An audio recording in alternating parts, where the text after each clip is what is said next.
అందరికీ praise lord. అయ్యగారికి అమ్మగారికి వందనాలు స్తోత్రాలు చెల్లించుకుంటున్నాం. అయ్యగారు ప్రేయర్ చేయటం వల్ల ప్రతి ఒక్కరికి స్వస్థత,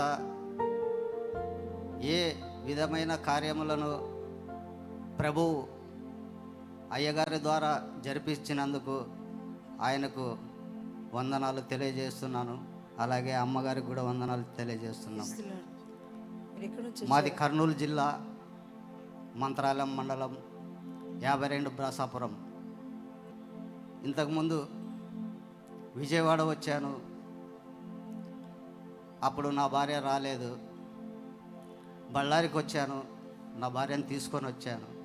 నా భార్య కడుపులో గడ్డ ఉన్నందువల్ల కర్నూలు హాస్పిటల్లో 10 రోజులు అడ్మిట్ చేశాను. బాగా కాలేదు, ఆపరేషన్ చేయలేదు. ఆదోని హాస్పిటల్లో అడ్మిట్ చేశాను, బాగా కాలేదు. ఆపరేషన్ చేస్తామన్నారు, చేయలేదు. ఆపరేషన్ థియేటర్లోకి తీసుకెళ్లారు. నేను నా భార్య తప్ప ఎవరు లేరు. మోకరించి నేను లేను అక్కడ. ఈమెను లోపల తీసుకెళ్ళి నన్ను పిలిచారు. పిలిస్తే నేను లేను అక్కడ. తర్వాత వచ్చి అడిగితే ఎక్కడ పోయిందంటే ఆపరేషన్ థియేటర్లోకి పోయిందని చెప్పినారు. అప్పుడు నేను వెళ్ళి అలాగే మోకరించుకొని కన్నీటితో, ప్రభువా, మాకు వెనక ముందు ఎవరు లేరు.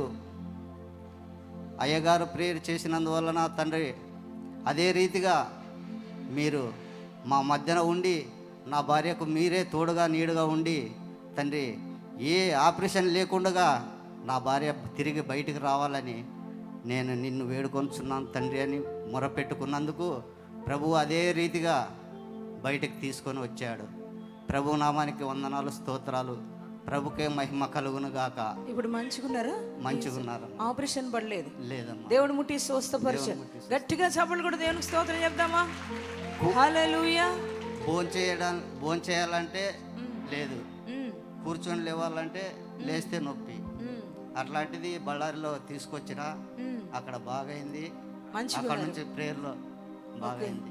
చూడండి, మరి బ్రదర్ చెప్తున్న సాక్ష్యం ఎంత గొప్పది. వారి యొక్క సిస్టర్ గారికి, వారి యొక్క మిస్సెస్కి కడుపులో గడ్డ అయిందంటండి. మరి డాక్టర్ ఆపరేషన్ చేయాలని అన్నారు.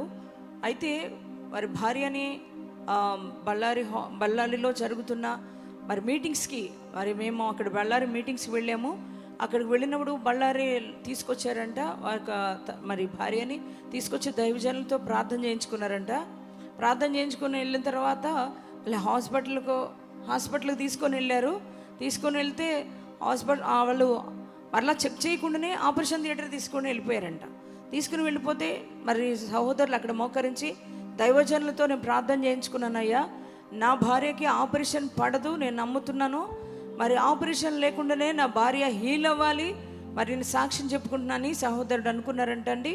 మరి అదే రీతిగా ఆపరేషన్ థియేటర్లోకి తీసుకెళ్ళిన వ్యక్తిని మరలా క్షేమంగా మరి డాక్టర్లే ఆపరేషన్ చేయకుండా బయటకు పంపించారంట. కారణం ఏంటంటే నీ కడుపులో గడ్డ లేదన్నారంట. గట్టిగా చప్పట్లు కొట్టి ప్రభుకు స్తోత్రం చెప్పాలా? హల్లెలూయా. ఈ సాక్ష్యం అయ్యగారి అమ్మగారి ఎదురుగా, ఈ ప్రజలందరి ఎదురుగా సాక్ష్యం చెప్తారని వచ్చిన. ఏది నాన్న ఒకసారి రండి. వచ్చినందుకు దాన్ని చూడండి, సహోదరి ఎంత మంచిగా ఉన్నారు, ఎంత ఆరోగ్యంగా ఉన్నారు. భోజనం కూడా తినలేకపోయేవారంట, కూర్చుని లేవలేకపోయేవారంట. ఎంతో బాధ అనుభవించారు. కానీ మరి దైవజనులు ప్రార్థించినప్పుడు ఎటువంటి ఆపరేషన్ లేకుండానే కడుపులో గడ్డంతా దేవుడు కరిగించేశాడు. ఈ రోజున ఆరోగ్యవంతంగా మన మధ్యకు నడిపించారు. గట్టిగా చప్పట్లు కొట్టి ప్రభుకు స్తోత్రం చెప్తామా?